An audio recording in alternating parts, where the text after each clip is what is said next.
তোমাদের জীবনে এমন কোন ব্যক্তি আছে যে তোমার সাথে বকাবকি করেও বা তোমাকে তোমাকে অনেক বকেছে, অনেক কিছু বলেছে, তারপরেও তুমি যখন রাগ করে বসেছিলে কিন্তু তোমাকে আবার খেতে ডেকেছে বা খাইয়ে দিয়েছে?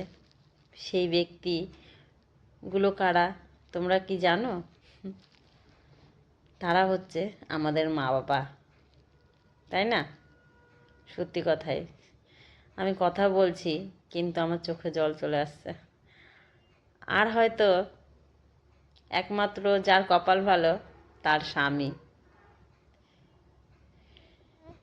তার স্বামীরাও, স্বামী স্ত্রীর মধ্যে যাদের ভালো সম্পর্ক আছে তারাও হয়তো দুজন দুজনকে ছাড়া খায় না, যতই ঝুটঝামেলা হোক বা রাগারাগি হোক, কিন্তু সেই কপালটা হয়তো সব মেয়েদের হয় না বা সব স্বামীদেরও হয় না। তো যাই হোক, তো আমার কপালটা বলতে গেলে ভালো বলা চলে। কেন কি জানো, আমার শ্বশুরবাড়িতে যখন আমার শাশুড়ি মার সাথেও না মানে কিছু কথা কাটাকাটি হতো বা রাগারাগি হতো, তো জানো আমার মা যেরকম আমাকে ডেকে খাওয়াতো বা আমার বাবা, কিন্তু আমার শাশুড়ি মাও না আমাকে ডেকে খাওয়াতো, বলতো চল খেয়ে নিবি, বা খাবার বেড়ে আমার ঘরে দিয়ে যেত। আমি তো মানে বেরোতাম না ঘর থেকে যখন রাগারাগি হতো, তো থালায় করে ভাত নিয়ে আসতো, এ বউ এনে ভাত নেই, মানে আমার শাশুড়ি আমাকে বউ বউ করেই ডাকতো।